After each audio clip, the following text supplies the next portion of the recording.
Good morning. आवाज़ आ रही है आप लोगों को? आवाज़ आ रही है क्या मेरी? अक्षिता, कृष्णा, वॉइस क्लियर है क्या सब लोगों को?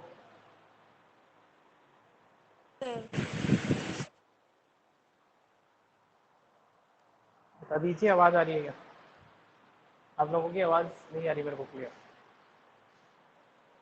मैं चैट सेक्शन ऑन कर देता हूँ, उसमें बता सकते हो आप लोग। चैट सेक्शन ऑन है, वहाँ पे बता सकते हो आप लोग।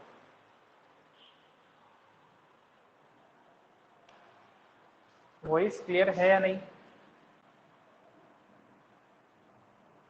आप लोगों को सर बताना है क्लियर है। चैट में। ठीक है, ठीक है, अब आ रही है, अब आ रही है आप लोगों की आवाज़ मेरे को। चलो, बाकी लोग चैट सेक्शन में बता सकते हैं अगर उनको कोई प्रॉब्लम आ रही है तो।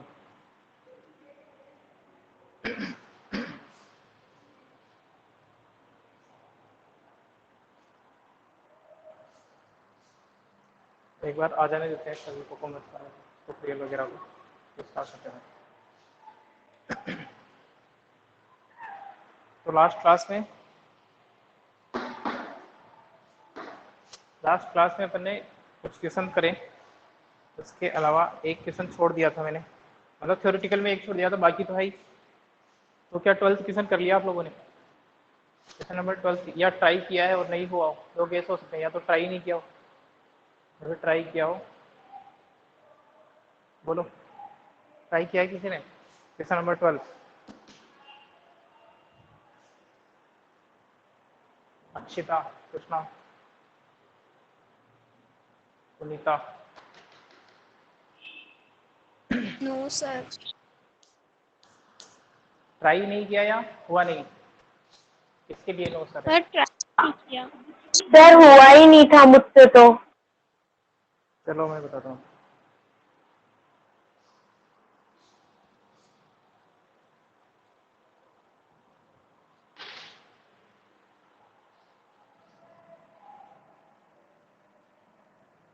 मिसलेनियस एक्सरसाइज 1, क्वेश्चन नंबर 12 देखेंगे अपन।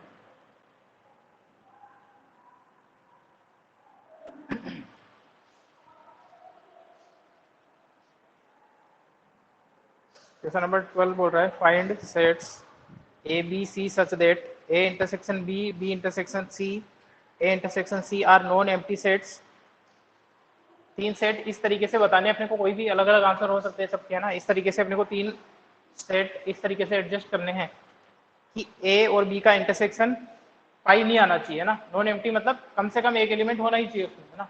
नॉन एम्प्टी मतलब वो एम्प्टी सेट नहीं होना चाहिए। ए इंटरसेक्शन बी या बी इंटरसेक्शन सी या फिर ए इंटरसेक्शन सी, तीनों में से कोई भी पाई नहीं होना चाहिए, नल सेट नहीं होना चाहिए, नॉन एम्प्टी सेट होने चाहिए। और जब तीनों का एक साथ इंटरसेक्शन दूं तो फिर वो पाई होना चाहिए। इस तरीके से तीन एलिमेंट मेरे को, तीन सेट मेरे को इस तरीके से एडजस्ट करने हैं, है ना। इजी है, इतना मुश्किल नहीं है। एग्जाम्पल देखो, मैं बताता हूँ।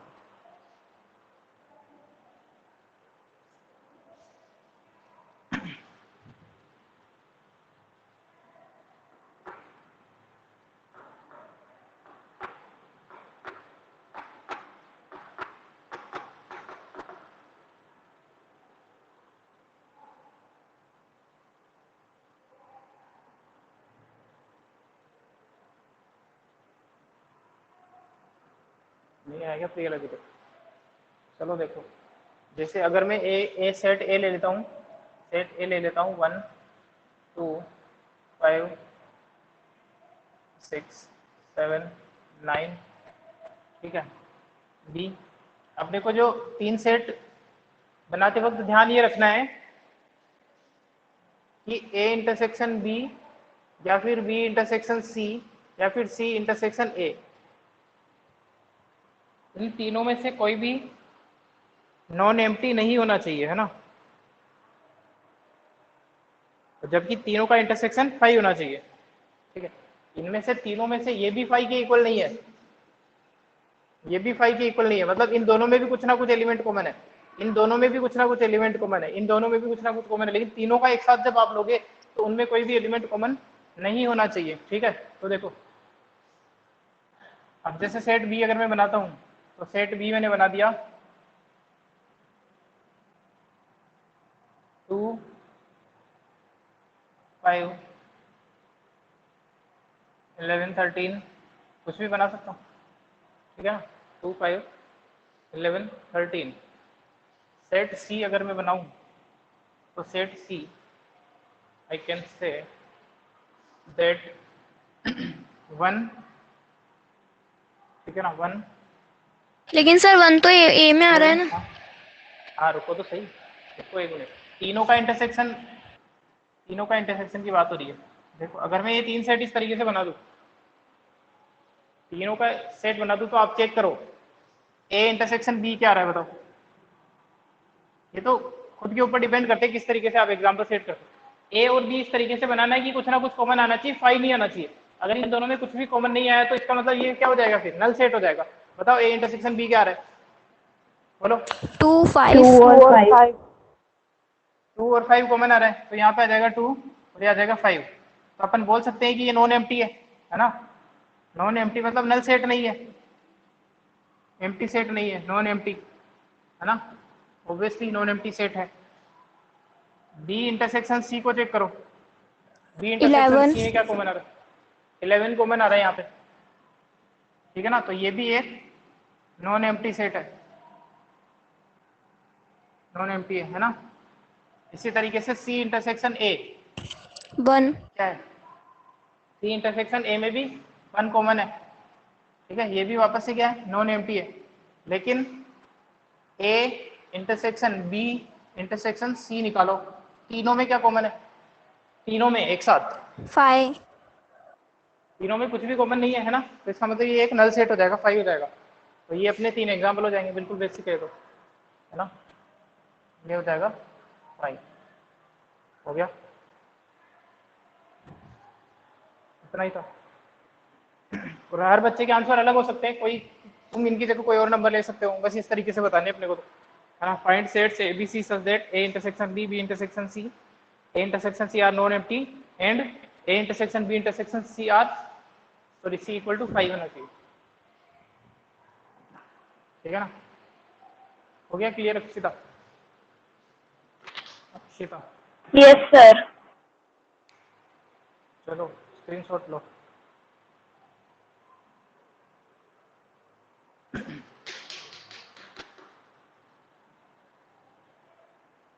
और इसके बाद में आप लोग बताओ 13 14 15 16 कर लोगे, करने ही है आपको ये, है ना। किसी को कोई प्रॉब्लम, अगर किसी ने किया हो अटेम्प्ट और इनमें से कोई क्वेश्चन में कोई प्रॉब्लम नहीं। सर 15 के सेकंड में। 15 का सेकंड बताना, ठीक है। 15 का सेकंड देखेंगे, इसका स्क्रीनशॉट ले लिया होगा आप लोगों ने, वो प्रियल आए नहीं यस क्या। सर।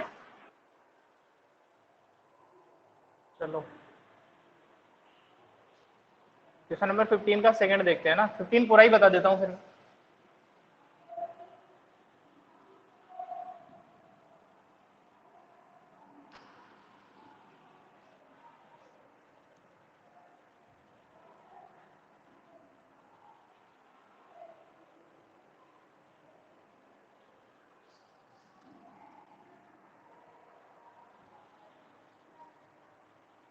तो क्या बोल रहा है क्वेश्चन नंबर 15 देखो।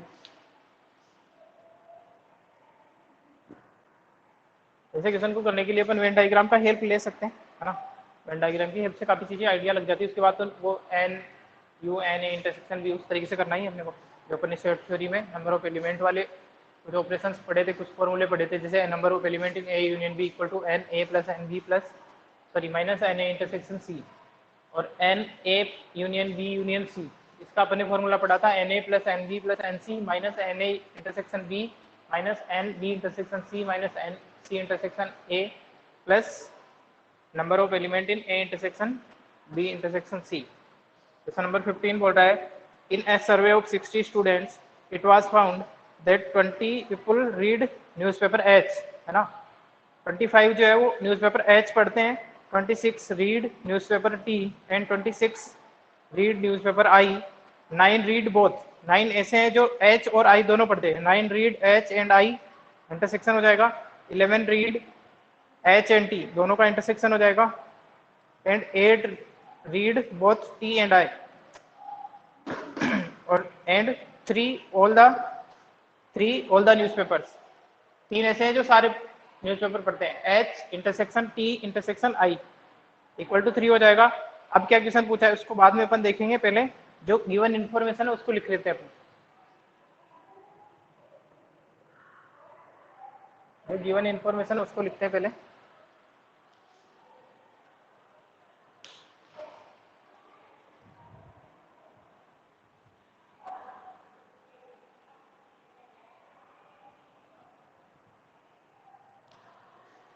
देखो, नंबर ऑफ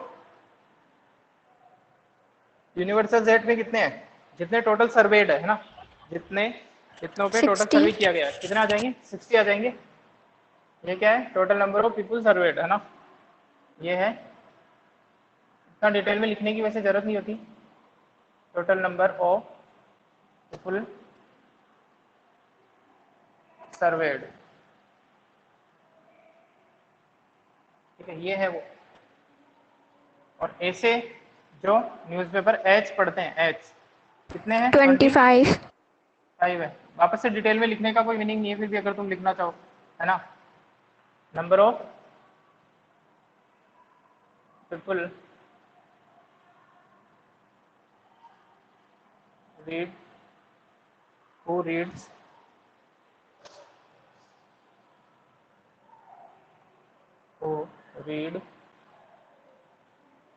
न्यूज़पेपर, कौन सा वाला, एच, ठीक है ना। इसी तरीके से एन टी कितना है, एन टी 26। एन आई कितना है, 26 अगेन, ठीक है ना। और इसी तरीके से अपने को कुछ इन्फॉर्मेशन और दे रखी है, जैसे number of student H intersection T intersection I और आई इंटरसेक्शन एच, इन सभी की इंफॉर्मेशन भी अपने को दी हुई है। और साथ ही साथ अपने को ये भी दिया हुआ है एच इंटरसेक्शन टी इंटरसेक्शन आई। सिंपल सा क्वेश्चन है, इसकी वैल्यू 3 दी हुई है। जो तीनों पढ़ते हैं, एच और टी के कितने हैं, ध्यान से क्वेश्चन को 11। देखें। 11। 11 ऐसे जो एच और टी दोनों पढ़ रहे हैं। टी और आई वाले कितने हैं, 8। 8 है, और ये वाले 9 है, ठीक है ना। ये तो हुए जो गिवन डेटा, उनको अपन ने प्रॉपर तरीके से लिख लिया है। अब मेरे को जो पूछ रहा है सबसे फर्स्ट क्वेश्चन बोल रहा है, the number of people who read at least one newspaper. The number of people who read at least one newspaper का मतलब देखो, क्या ये नहीं है, मतलब ऐसे कितने पीपल है जो कम से कम एक न्यूज़पेपर पढ़ते हैं। जो 2 पढ़ रहे हैं एच और टी, वो भी उसी कंडीशन में आ जाएंगे, कम से कम एक वाले में तो वो भी आ रहेंगे ना। जो 2 पढ़ रहे हैं, यानी कि ये वाले वो भी कम से कम एक में आ रहे हैं। जो तीनों पढ़ रहे हैं वो भी कम से कम एक ही में आ रहे हैं। समझ में आ रहा है वर्डिंग। ये बोल रहा है कि ऐसे कितने आदमी हैं जो कम से कम एक न्यूज़पेपर पढ़ते हैं। इसका मतलब 1 पढ़ रहे हो, 2 पढ़ रहे हो या 3 पढ़ रहे हो, वो सारे आ जाएंगे। और कौन नहीं आएगा इसमें, जो एक भी न्यूज़पेपर नहीं पढ़ रहे हो। इसमें से ऐसे जो एक भी न्यूज़पेपर नहीं पढ़ रहे हो, तो क्या एक बात बताना मेरे को,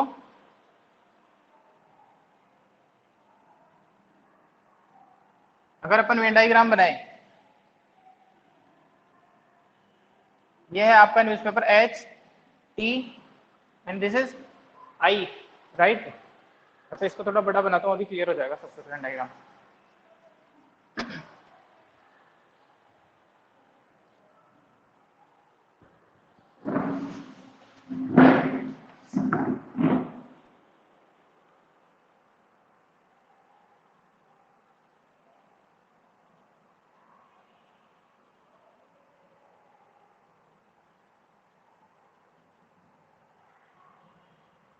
ये न्यूज़पेपर एच वाले, ये टी और ये आई।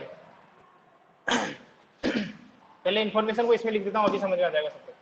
एक बात बताना, ये जो बीच में ये वाला है ना, जो तीनों के अंदर आ रहा है सर्किल, इसमें कितने लिखूं मैं, यहाँ पे कितने लिखूं, 3 सर, 3 3 यहाँ पे आ जाएगा 3। अब समझना बात को, H और T यानी कि दोनों में H और T दोनों को यही वाला सर्किल, यही वाला पार्ट रिप्रेजेंट करता है H इंटरसेक्शन T को, यस सर बोलना। यस सर, इसमें कितने आएंगे टोटल, टोटल कितने 11 आएंगे, 11 टोटल होने 11 है। चाहिए। तो 8 यहाँ पे आ गए, तो यहाँ पे कितने बचेंगे जो केवल इतने से पोर्शन में आ रहे हैं, 8 आ जाएंगे। 8 तो ये टोटल मिला के 11 हो रहे, देखो है ना भाई, दो दो बार थोड़ी काउंट करोगे यहाँ पे। क्लियर है सबको ये बात, ऐसे जो मैंने लिखा है, बोलो। यस यस सर सर, ठीक है, अब एक बात बताओ, इसी तरीके से H और I में टोटल कितने, H और I में, H और I सर में 9 टोटल, 9 H और I में टोटल है 9, तो यहाँ बचेंगे 6 क्योंकि 3 यहाँ पे है। इसमें कितने H, T और I में, T और I 8 है, तो यहाँ पे तो बचेंगे 8 5। है तो 5 बचेगा। क्लियरली लिख दिया आपने। अब देखो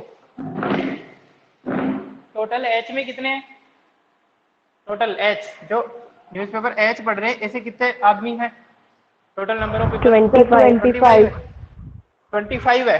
तो ये भी H में आ रहे हैं, ये भी H में आ रहे हैं, ये भी H में आ रहे हैं, कितने और बचे,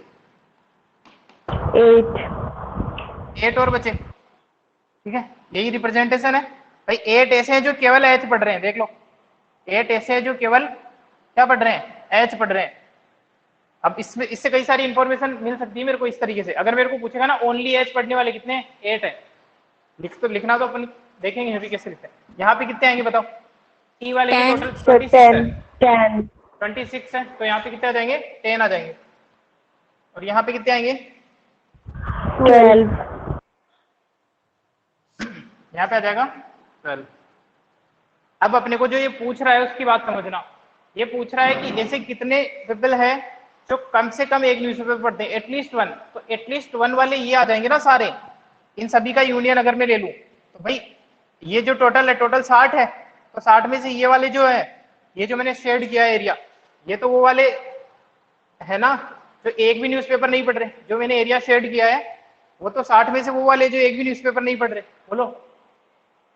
यस सर, तो अगर मैं 60 में से उनको माइनस कर दूं जो एक भी नहीं पढ़ रहे हैं, तो क्या वो वाले मिल जाएंगे जो कम से कम एक पढ़ रहे हैं, भाई पढ़ने यस वाले तो सर हैं कम से कम। ठीक है, तो इसका मतलब यही नहीं हो गया घूम फिर के कि एटलीस्ट वन का मतलब हो गया H union T union I, यही है ना, ये जो बचा वाला पोर्शन ही तो बता रहा है एटलीस्ट वन को। तो एटलीस्ट Yes, वन की sir. जब भी बात आएगी तो घूम फिर के वो क्या निकलवाना चाह रहा है अपने से, यूनियन की बात कर रहा है। ठीक है ना, दो की केस में भी बात करेगा एटलीस्ट A और B है, तो उसके केस में भी यूनियन की बात करेगा, एटलीस्ट वन का यही मीनिंग होता है। ठीक है, बोलो। तो यहाँ पे यस सर अपने को निकालना है फर्स्ट में नंबर ऑफ पीपल,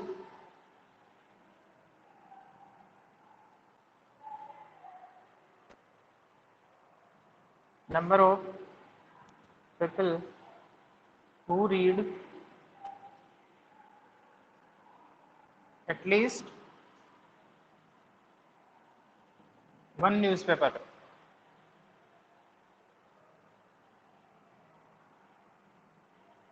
तो इट मीन्स आपसे क्या पूछ रहा है, number of element in H union T union I, यही नहीं पूछ रहा आपसे, है ना, यही पूछ रहा है भाई। जो शेड किया है वो तो वो वाले हैं, ये जो मैंने शेड किया ना ये वो वाले हैं जो कोई भी न्यूज़पेपर नहीं पढ़ रहे हैं, है ना, ये वाले वो हैं जो कोई न्यूज़पेपर नहीं पढ़ रहे हैं। तो बाकी के जो बच्चे वो उनमें से आएंगे जो कम से कम एक पढ़ रहे हैं। इनमें से वो वाले भी है जो एक पढ़ रहे हैं। केवल एक पढ़ने वाले कितने हैं, ये देखो इसमें केवल एक पढ़ने वाले कितने हैं, ये जो 8 है, ये जो 8 पीपल है वो क्या कर रहे हैं, केवल न्यूज़पेपर H पढ़ रहे हैं। बोलो क्लियर है ये बात, बोलो। यस सर, और ये जो 12 है वो ऐसे हैं जो केवल कौन सा न्यूज़पेपर यूज करते हैं, I और ये वाले T ये वाले। T अगर मैं तुम्हें बोलूं केवल H वाले क्या बोलोगे, 8, केवल I वाले 12, केवल T वाले 10। अगला जो क्वेश्चन है सेकंड, उसमें पूछा गया है कि only and only one newspaper use करने वाले कितने हैं। तो ये जो 8 है ये भी एक ही न्यूज़पेपर यूज करते हैं, ये 12 है ये भी एक ही न्यूज़पेपर ऐड करते हैं, यूज करते हैं, ये जो 10 है ये भी एक ही न्यूज़पेपर यूज करते हैं, तो टोटल कितने हो जाएंगे केवल एक यूज करने वाले? 30 केवल एक यूज करने वाले 30 30 हो जाएंगे। ये अपना नेक्स्ट क्वेश्चन है। और इस वाले क्वेश्चन में अपने को पूछा है एटलीस्ट वन में तो ये भी आएंगे, ये भी आएंगे, ये भी आएंगे, 2 पढ़ने वाले भी आएंगे और 3 पढ़ने वाले भी आएंगे। ठीक है, तो यहाँ पे यूनियन लिखना है, फॉर्मूला है अपने को पता, number of element H T I minus number of element in H intersection T, number of element in T intersection I minus number of element in I intersection H plus, sign का ध्यान रखिए, plus minus का, H intersection T intersection I. फॉर्मूले में value रखोगे आप तो आपके पास में आ जाएगा आंसर कितना, 50 तो आ जाएगा, वैल्यू पुट करके देख लेना, डायरेक्ट ही दिख रहा है ना यहाँ से। ये टोटल कितने हो रहे हैं? 52 हो रहे हैं। बोलो, इन सबको ऐड कर लो। सर 52 ही क्लियर है। है ना? 52 हो जाएंगे। अगर मैं तुमसे इसी क्वेश्चन में पूछूं ऐसे कितने आदमी हैं, है ना, number of people who does not read any newspaper at all, तो ऐसे कितने आ जाएंगे? Who do not read any newspaper at all.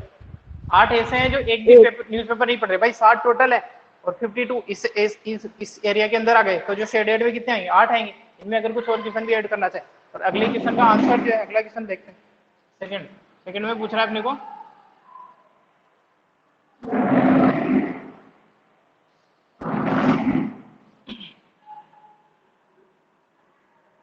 number of people who read exactly one newspaper, इसका मतलब ये हो गया कि आपको निकालने हैं H only plus T only plus I only, यही होता है इसका मतलब। भाई जो ओनली वाले हैं उनको ऐड कर दो, केवल H पढ़ने वाले, केवल I पढ़ने वाले और केवल T पढ़ने वाले को ऐड कर दो। तो इसको मैं कैसे लिख सकता हूँ ये देखना एक बार, देखो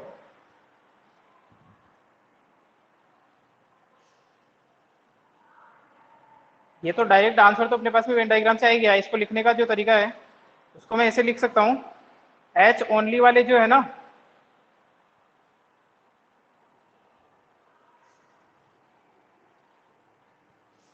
एक बात देखो इधर कि अगर मैं यूनियन में से T और I वालों को माइनस कर दूं, T और I वालों को माइनस कर दूं तो क्या आ जाएगा मेरे पास? नहीं इससे नहीं आएगा, नहीं इससे नहीं आएगा। H ओनली वालों को लैंग्वेज में इस तरीके से लिखना चाहे तो कैसे लिख सकते हैं अपन? सर जो एन ऑफ एच है उसमें से दोनों तीनों के साथ जो इंटरसेक्शन है उसको माइनस करके, इनको हटा के और इसको ऐड कर देंगे। इसको ऐड भी करना पड़ेगा ना, क्योंकि इसको 2 बार काउंट, देखो मैं लिखता हूँ यहाँ पे, इसके लिए लिख देता हूँ, बाकी के लिए आप लोग लिख लेना। जैसे अगर मैं केवल इसकी बात करूं H ओनली की, तो क्या इसको मैं ऐसे लिख सकता हूं, जो H में टोटल है इसमें से आप माइनस कर दो H T वाले, इसमें से आप माइनस कर दो H I वाले। देखो अब यहाँ पे गड़बड़ क्या हो जाएगी, भाई ये टोटल है H बढ़ने वाले, इसमें से आपने इसको माइनस किया, इसमें से आपने इसको माइनस किया, ठीक है, लेकिन ये वाला जो पार्ट है वो कितनी बार माइनस हो गया? ये वाला पार्ट 2 टाइम्स, 2 बार। तो इसको एक बार ऐड भी करना पड़ेगा फिर, है ना। तो इसको आप लिख सकते हो H intersection T intersection I। ये तो निकल जाएगा कौन सा? H ओनली वाला। तो H ओनली वाले कितने आ रहे हैं? देखो यहाँ पे है 25, ये वाले कितने हैं? H T वाले total, H T sir 11, H I वाले 9, H I वाले 9 है और ये है 3, तो टोटल कितने आ गए H ओनली वाले? 8 ही आएंगे। आंसर तो 8। पता ही है मेरे को, है ना, आंसर तो पता ही अपने को। 8 आ जाएंगे। इसी तरीके से इसको क्या लिखोगे, इसको क्या लिखोगे बताओ, टी ओनली को कैसे लिखोगे? नंबर ऑफ टी में से हम्म, पहले एन एच टी इंटरसेक्स आई को माइनस कर देंगे और हम्म, फिर टी इंटरसेक्स एच को माइनस कर देंगे, और फिर इसको ऐड फिर भी तो करना एच, है, हाँ फिर उसको ऐड कर इसको देंगे। ऐड भी करना पड़ेगा है ना। इस तरीके से कर लेना इस क्वेश्चन को कंप्लीट, आंसर आ जाएगा 30। आंसर तो दिख ही रहा है डायरेक्ट है ना। और इस पेन डायग्राम को भी रिप्रेजेंट कर देते हो तो बहुत बढ़िया है, इससे एग्जामिनर को पता चलता है कि आप लोगों को क्वेश्चन परफेक्टली अंडरस्टैंड हो गया है ना, क्वेश्चन सही से बिल्कुल क्लियर है आप लोगों को। वेन डायग्राम से तो आपको बिना लिखे क्वेश्चन का आंसर पता चल सकता है डायरेक्टली, बस उसको लैंग्वेज में लिखना, आप एडजस्ट कर दो उस हिसाब से। वो हो सकता है कोई और चीज भी दिमाग में आ जाए तुम्हारी कि इसको निकालने का कोई और तरीका भी है ना।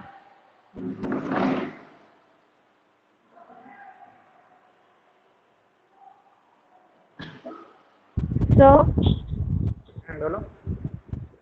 जो 8 क्वेश्चन है ना, उसका जो सेकंड पार्ट है, आपने एक बार तो एक वाला तो करा दिया, x belongs to A union B minus A, और जो वो एक्स हाँ belongs second to part A का दूसरा। यूनियन बी है ना, उसमें मेरा नहीं आ रहा सही।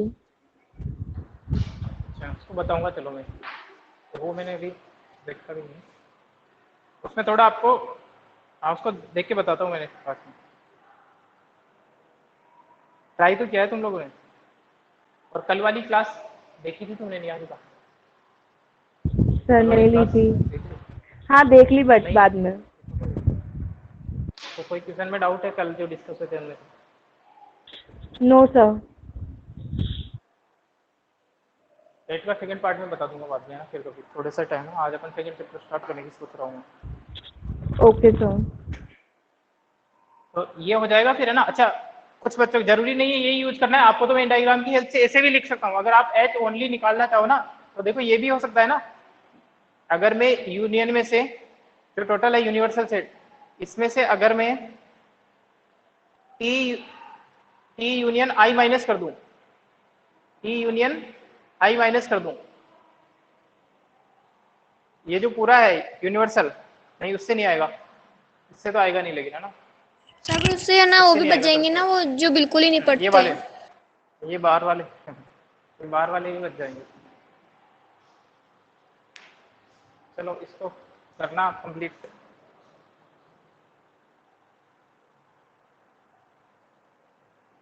थोड़ा सा सेकंड चैप्टर स्टार्ट करते थे अपना, बेसिक चीजें देखते हैं उसके बारे में।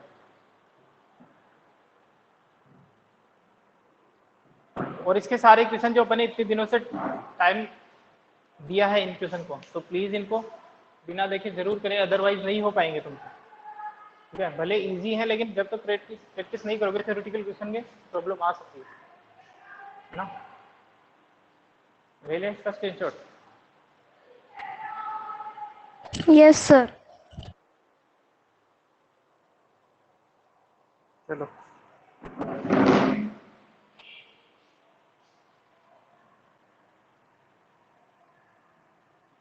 और कोई प्रॉब्लम है किसी ने ट्राई किया हो इसमें से बता दो फिर, इसमें से कोई क्वेश्चन किसी ने ट्राई किया हो और उससे नहीं हुआ हो। ये तो मैंने काफी पहले ही बोल दिया था ना ये क्वेश्चन करने के लिए था। ये तो जब अपने एक्सरसाइज मिसलेनियस एक्सरसाइज स्टार्ट हुई थी तभी बोल दिए थे ये वाले क्वेश्चन करने के लिए।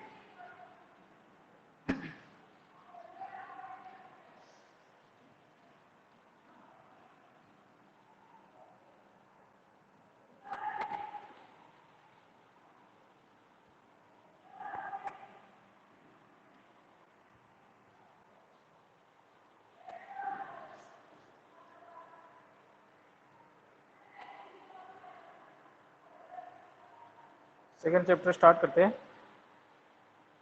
Relation and function.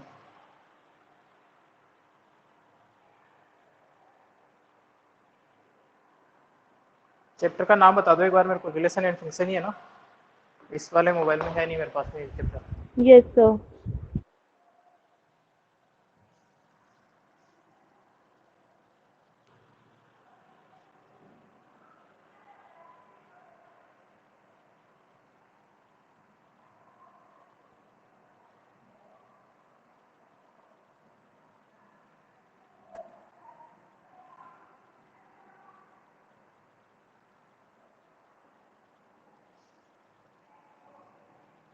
Relation and function. तो रिलेशन और फंक्शन के बारे में तो अपन बाद में देखेंगे, पहले इस यहाँ तक पहुंचने के काबिल बनना पड़ेगा अपने को, है ना। इनके लिए कुछ चीजें अपने को जाननी जरूरी है। ऑर्डर्ड पेयर क्या होता है ना, और Cartesian product of two sets क्या होता है, क्या मतलब है इन चीजों का, उनको अपने को पहले जानना जरूरी। तो उन चीजों को अपन देखेंगे। सबसे पहले सबसे पहला जो टॉपिक अपना आएगा वो आएगा ऑर्डर्ड पेयर।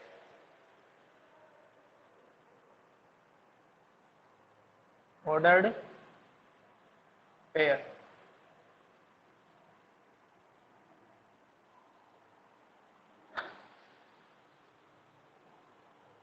अच्छा एक चीज बताना, मैं इससे पहले आप लोगों को एक ऑर्डर्ड पेयर जो आप लोग छोटी क्लास से इससे यूज लेते आए हो, है ना, यूज तो करते हो, लेकिन आप लोगों को ये नहीं पता था कि इसको ऑर्डर्ड पेयर बोलते हैं।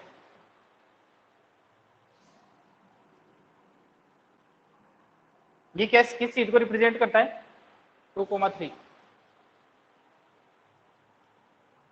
बोलो किस चीज को रिप्रेजेंट करता है 2,3?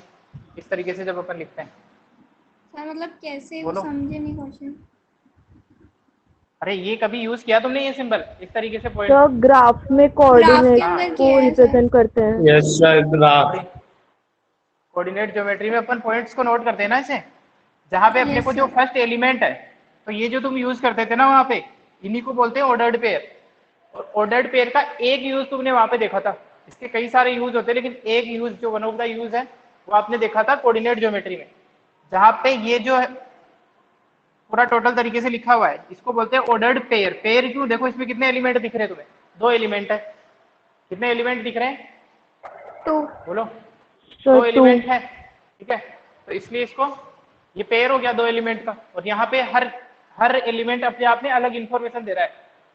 ये जो फर्स्ट एलिमेंट है इसको बोलते हैं अपन first element of ordered pair. ये जो लिखने का पूरा तरीका है इसको तो बोलते हैं ऑर्डर्ड पेयर, क्योंकि एक ऑर्डर्ड क्यों पेयर है अभी बताता हूँ। ये वर्ड तो समझ में आ ही गया, पेयर का मतलब है क्योंकि एक पेयर बन रहा है यहाँ पे। अब इसका क्या मतलब है ऑर्डर्ड का, अभी समझ में आ जाएगा। ये बताता है फर्स्ट, इसको बोलते हैं अपन फर्स्ट एलिमेंट। भाई जो ऑर्डर्ड पेयर अपन शुरू से यूज में लेते हैं उसी से स्टार्ट करें तो ज्यादा सही से समझ में आएगा। और ये यहाँ पे होते हैं 2 एलिमेंट, इसलिए इसको बोलते हैं पेयर। कितने एलिमेंट होते हैं? 2 एलिमेंट होते हैं, इसलिए इसको बोलते हैं पेयर, ठीक है ना। और जहाँ पे हर एक एलिमेंट अपने आप में एक अलग इंफॉर्मेशन रखता है, हर एक एलिमेंट जो है वो अलग अपने आप में एक अलग इंफॉर्मेशन रखता है, इसको बोलते हैं फर्स्ट एलिमेंट। इसको बोलता हूं मैं सेकंड एलिमेंट। सेकंड एलिमेंट ये अपन ने लिया है one of the example of ordered pair. कई सारे यूज हो सकते हैं, एक यूज अपन करते हैं कोऑर्डिनेट ज्योमेट्री में, उसी से अपन ने स्टार्ट किया है। आप लोग बताओ जो फर्स्ट एलिमेंट है इस पॉइंट में, इस पॉइंट किसी पॉइंट का कोऑर्डिनेट है ये, तो इसमें जो फर्स्ट एलिमेंट है वो किस चीज को डिफाइन करता है, किस क्या इंफॉर्मेशन दे रहा है तुम्हें? X coordinate of that point, X axis. है ना। एक्स कोऑर्डिनेट बता दिया इसने, है ना। एक्स कोऑर्डिनेट ऑफ पॉइंट, जिस पॉइंट का एक कोऑर्डिनेट है उसका एक्स कोऑर्डिनेट बता रहा है। और ये सेकंड एलिमेंट क्या बता रहा है? बोलो तो Y वाई coordinate. कोऑर्डिनेट। क्या बता रहा है? Of point. Y coordinate of point, ठीक है ना, वाई कोऑर्डिनेट ऑफ पॉइंट। तो एक बात बताना मेरे को यार, अभी इस चीज को समझ चुके हैं अपन, एलिमेंट समझ चुके हैं, पेयर समझ चुके हैं, दोनों एलिमेंट अलग अलग इंफॉर्मेशन रखेंगे। ये वर्ड क्यों आया इसको समझते हैं। एक बात बताना, ये 2 लिखा हुआ है लेफ्ट साइड में, ये 3 लिखा हुआ है राइट साइड में। अगर मैं इनके ऑर्डर को चेंज कर दूं, अगर मैं ऐसा लिख दूं 3 2, तो क्या ये जो पहले इंफॉर्मेशन दे रहा था और अब जो इंफॉर्मेशन दे रहा है वो इंफॉर्मेशन बदल गई या अभी भी सेम है? सर बदल तो गई. सर चेंज हो बदल गई गई। है। बदल गई। यहाँ पे इंफॉर्मेशन क्या हो गई? चेंज हो गई, क्योंकि अब ये वाला पॉइंट था 2 3, अगर मैं इसको प्लॉट करूं तो पॉइंट की लोकेशन भी चेंज हो जाती है ना। और यहाँ पे अब ये बता रहा है आपको क्या? X coordinate. अगर मैं एक्स इनको कोऑर्डिनेट। पॉइंट को प्लॉट करना चाहूँ तो एक्चुअल में जैसे ही मैंने ऑर्डर्ड पेयर के एलिमेंट का ऑर्डर चेंज किया ना, तो इनकी इंफॉर्मेशन बदल गई, पॉइंट की लोकेशन भी बदल गई।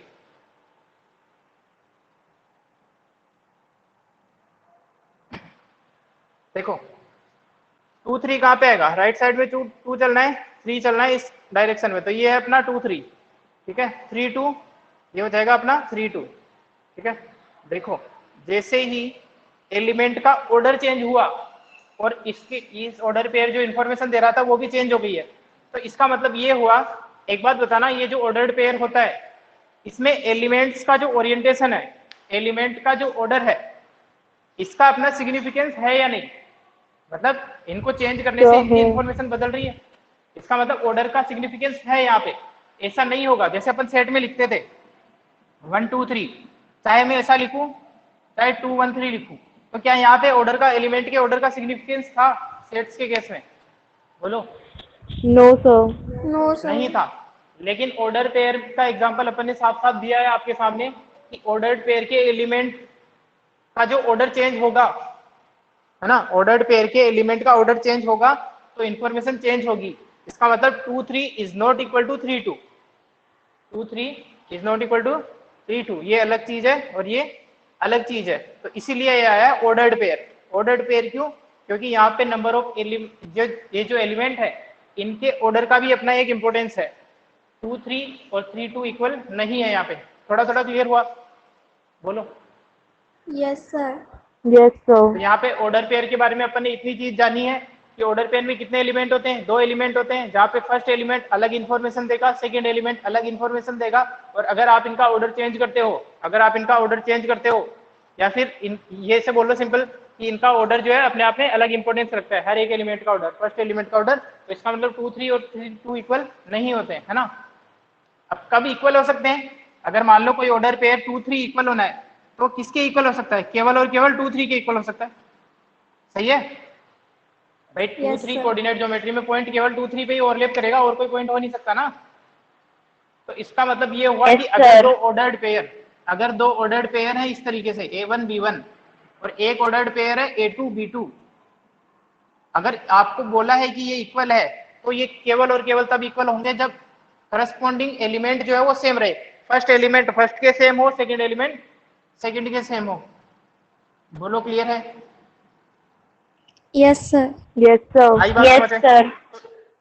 ये तो अपने केवल एक यूज देखा है ऑर्डर्ड पेयर का, कई सारे यूज होते हैं इनके, है ना। अपन कॉम्प्लेक्स नंबर देखेंगे, वहां पे भी कॉम्प्लेक्स नंबर को आर्गेन प्लेन में रिप्रेजेंट करने के लिए ऑर्डर्ड पेयर का यूज किया जाता है। अच्छा, एक और एग्जांपल अगर मैं तुम्हें बताना चाहूँ, भाई इन्फॉर्मेशन मैं दूंगा तुम्हें, है ना, कि फर्स्ट एलिमेंट क्या बता रहा है, सेकंड एलिमेंट क्या बता रहा है, तो वहां पे भी ऐसा हो सकता है। अगर मैं तुम्हें बता दूं कि कोई ऑर्डर पेयर आपको यूज करना है x, y, आपको एक, चलो इसका स्क्रीनशॉट लो फिर बताऊं, ये रफ वाला काम हो जाएगा, ये जो एक्स्ट्रा इन्फॉर्मेशन उसमें है ना प्रॉपर तरीके से जो लिखना है वो तो बताऊंगा मैं। इसको आप कहीं जो एक्स्ट्रा इन्फॉर्मेशन का कॉलम बना के रखते अपन उसमें लिख सकते हो इन चीजों को। मिटाऊं इसको? Yes sir.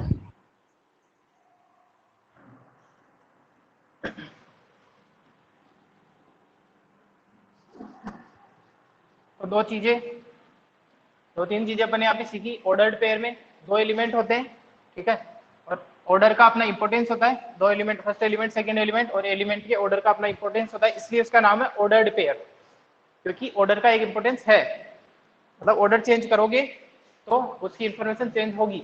एक और एग्जांपल अगर मैं बताना चाहूँ, और मैं तुम्हें बता रहा हूँ यहाँ पे कि एक्स वाई अगर कोई ऑर्डर पेयर आप लेते हो, ठीक है, एक्स वाई आप ऑर्डर पेयर लेते हो, तो इसकी इंफॉर्मेशन ये है कि जो आपको इसका फर्स्ट एलिमेंट है ना, फर्स्ट एलिमेंट एक्स है ना, इसका मतलब ये है कि जो आपको फर्स्ट एलिमेंट है इसका, वो बताएगा आपको किसी नंबर का दो डिजिट का कोई नंबर है, उसकी इंफॉर्मेशन मिल रही है आपको यहाँ से, है ना। एक्स वाई 2 डिजिट के किसी नंबर की इंफॉर्मेशन दे रहा है, जहां पे, चलो मैं लिख देता हूं, एक्स वाई एक ऑर्डर्ड पेयर है, X Y is a ordered pair which gives information about a two digit number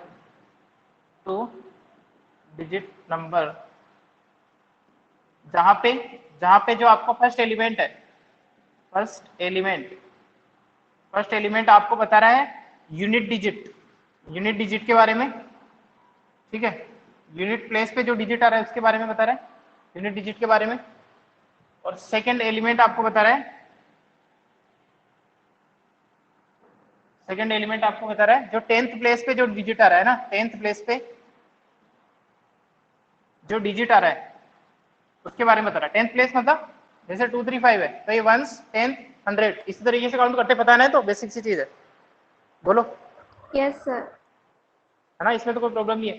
तो ये यूनिट होता है 1s 10 100। तो ये 10th प्लेस वाली इंफॉर्मेशन सेकंड एलिमेंट दे रहा है, फर्स्ट एलिमेंट दे रहा है अपने को यूनिट डिजिट पे जो है। तो आप लोग बताना मेरे को, आप लोग बताना मेरे को कि इतनी इंफॉर्मेशन लिखी हुई है, अगर मैं लिखूं ये 25 तो ये किस चीज को बता रहा है 25? थोड़ा मैं आप लोगों के ऊपर ही छोड़ देता हूँ कम इंफॉर्मेशन के साथ। बताओ 25 किस चीज को रिप्रेजेंट कर रहा होगा यहाँ पे? बोलो, थोड़ा सा दिमाग लगाओ। किस चीज को रिप्रेजेंट कर रहा है? 2 डिजिट के ऑर्डर्ड पेयर को रिप्रेजेंट कर रहा है। फर्स्ट एलिमेंट किसको डिजिट रिप्रेजेंट करेगा? यूनिट डिजिट को। मतलब ये 2 डिजिट का एक नंबर है जिसमें ये जो फर्स्ट एलिमेंट है उस 2 डिजिट के 2 प्लेस है, ये 2 प्लेस है। ये जो 2 है फर्स्ट एलिमेंट है या सेकंड एलिमेंट है? एक बात बताओ, 2 फर्स्ट एलिमेंट या first second element? First element. First element. और फर्स्ट एलिमेंट फर्स्ट आपको एलिमेंट। किसके बारे में बता रहा है? First element unit digit. Unit digit. Unit digit. तो वो यहाँ पे आएगा कि यहाँ पे आएगा? सब फर्स्ट पीछे वाले ब्लैंक से, बाद वाले में। यहाँ पे आएगा। ठीक है। 10th प्लेस पे कौन सा एलिमेंट बता रहा है? सेकंड। सर वो तो 2 इसका आएगा ना? मतलब अरे इंफॉर्मेशन जो दी सर हुई है वहाँ उसको पे यूज फर्स्ट करना पे तो है 2 आएगा ना? यहाँ पे। तो दोनों आपने इंटरचेंज कर दिए। सर आपने उल्टा लिख दिया 25 ना। नहीं 52। अरे इधर, हाँ रुको, एक मिनट रुको। अच्छा ठीक है, ठीक है, सही बोल रहे हो। इसका मतलब ये जो फर्स्ट एलिमेंट है वो तो आएगा यहाँ पे 2। सही बोल रहे हो तुम, है ना, ये आ जाएगा। ठीक है, बोलो, क्लियर है? बोलो। Yes yes sir. Sir. Yes sir. तो यहीं पे देख लेते हैं अपन 5 और 2, इसका क्या मतलब होगा? 25। सर इसका मतलब 25। होगा 25। 25। तो यहाँ पे भी अपने को एक एग्जांपल दिख रहा है भाई, 25 जो है वो इसके इक्वल नहीं है, नहीं है ना यहाँ पे। इट मीन्स अपन यहाँ पे भी एक एग्जांपल देख सकते हैं कि ये जो ऑर्डर्ड पेयर है वो आपस में इक्वल नहीं है, क्योंकि भाई हर एक एलिमेंट अलग इंफॉर्मेशन दे रहा है अपने को, इंटरचेंज करने से काम नहीं चलेगा यहाँ पे। और अगर इक्वल है तो कब हो सकते हैं? जब दोनों एलिमेंट करस्पॉन्डिंग एलिमेंट के इक्वल हो। ये वाला 2 इधर भी 2 होता, यहाँ पे 5 होता, यहाँ भी 5 होता। ठीक है, बोलो। अच्छा, यस तुम सर। इस केस में ये जरूर, केवल इस केस में तुम ये जरूर बोल सकते हो, केवल इस केस में अपन ये जरूर बोल सकते हैं कि अगर 2 2 होता। अच्छा, इसका कोई सेंस बनेगा नहीं फिर, है ना, चलो छोड़ो। ये बात क्लियर हुई थोड़ी, आगे देख लेंगे अपन। और थोड़ा थोड़ा समझ में आया ऑर्डर्ड पेयर का मतलब क्या है? डेफिनेशन लिखवाता हूँ इसकी। Yes sir. तो इन्फॉर्मेशन दे रखी होगी, जैसे आप लोग जो यूज करते थे ना कोऑर्डिनेट ज्योमेट्री में एक्स वाई, उसकी इन्फॉर्मेशन अपन लिखते थे जब अपन कोऑर्डिनेट ज्योमेट्री स्टार्ट करते हैं। जब आप लोगों ने 8th या 9th में फर्स्ट टाइम स्टार्ट करी होगी तो आप लोगों को बताया होगा टीचर ने कि इस तरीके से अपन किसी भी पॉइंट को रिप्रेजेंट करेंगे, जहां पे अपना जो फर्स्ट पॉइंट है इसको अपन बोलेंगे एब्सिसा एक्स कोऑर्डिनेट, इसको बोलेंगे ऑर्डिनेट या फिर वाई कोऑर्डिनेट, है ना। ये अलग इंफॉर्मेशन देता है, ये अपने को पॉइंट की वाई एक्सिस से परपेंडिकुलर डिस्टेंस बताता है, ये अपने को एक्स एक्सिस से परपेंडिकुलर डिस्टेंस बताता है। ठीक है ना, बिल्कुल डिटेल में आप लोगों ने चीजें देखी होगी, इतनी इंफॉर्मेशन आपको पता है तब जाके आप इस ऑर्डर्ड पेयर का यूज कर रहे हो। सही है, बोलो। Yes sir. बोलो।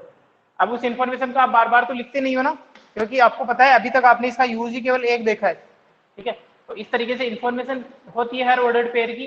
फर्स्ट एलिमेंट का अलग सिग्निफिकेंस होता है, फर्स्ट एलिमेंट अलग नंबर ऑफ से जो सेट ऑफ नंबर है उससे बिलोंग करता है, सेकंड जो है वो अलग सेट ऑफ नंबर से बिलोंग करता है, और दो उनके ऑर्डर का अपना इंपॉर्टेंस होता है। इसको नोट करो,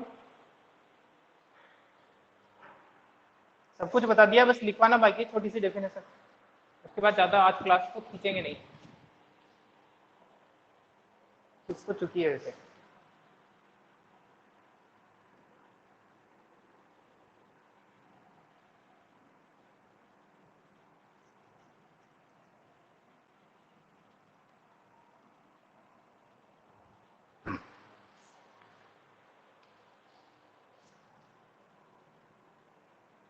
It is the pair of two elements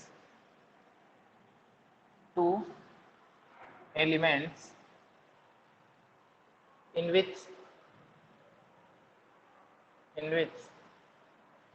order of pair, order of elements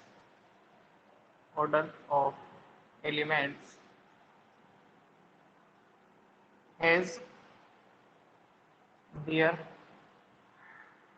own significance. Order का अपना एक इम्पोर्टेंट होता है ना, has their own significance.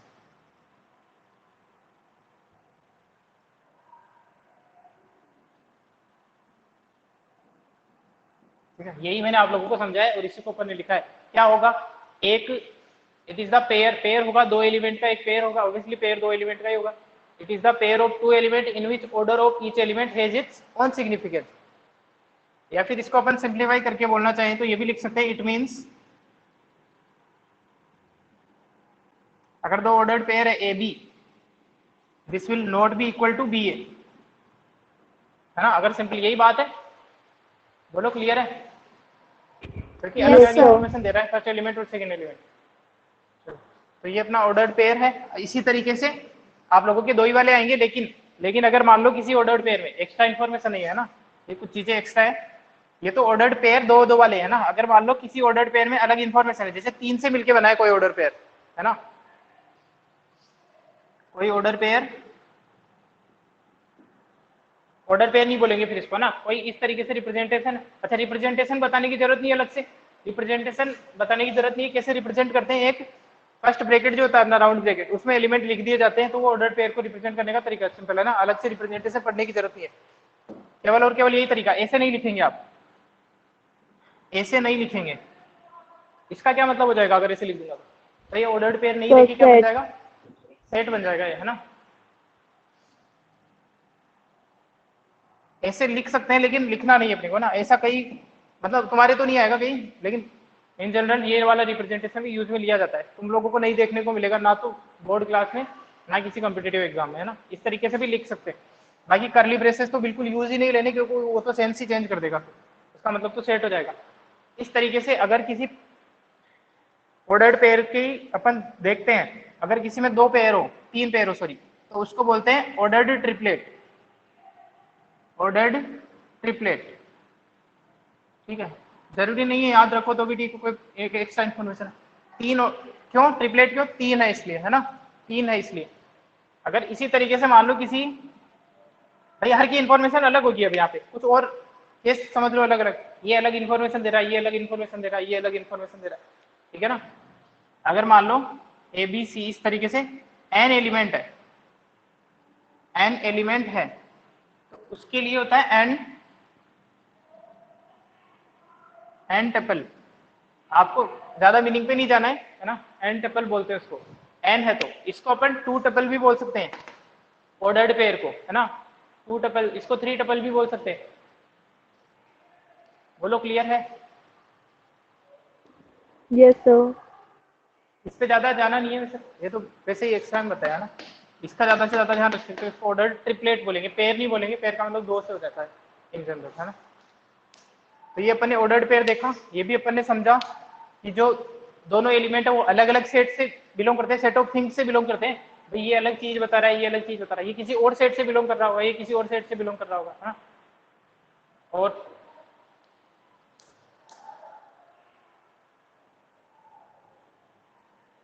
ठीक है, तो इसके कुछ क्वेश्चन देख सकते हैं क्या अपन। क्वेश्चन तो मेरे पास है नहीं, लेकिन इस वाले मोबाइल में चैप्टर है नहीं। तो बस इतना ही था, दो ऑर्डर पेयर अगर इक्वल है ना। एक छोटी सी चीज और लिखवा देता हूँ, एक नोट और लिखवा देता हूँ। नोट है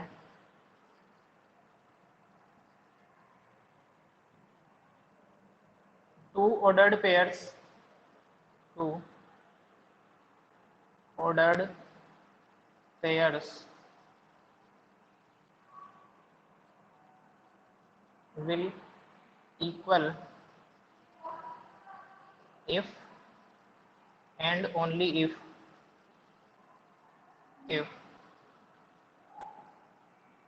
their या फिर their corresponding elements are equal. If their corresponding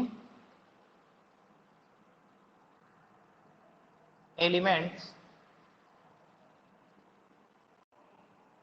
are equal.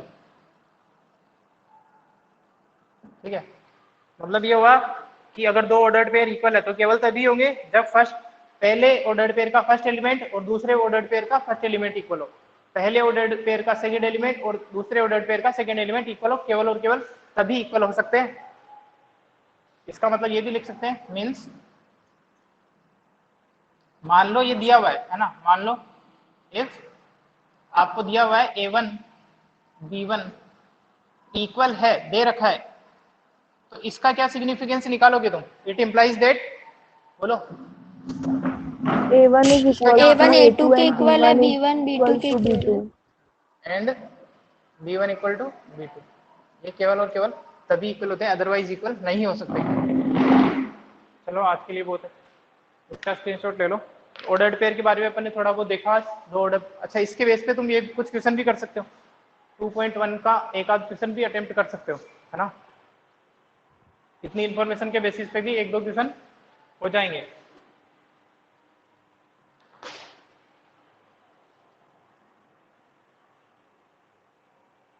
और एक यूज ऑर्डर पेयर जब भी समझना हो तो हमेशा दिमाग में लाना कोऑर्डिनेट ज्योमेट्री वाला, उससे समझ में आ जाएगा।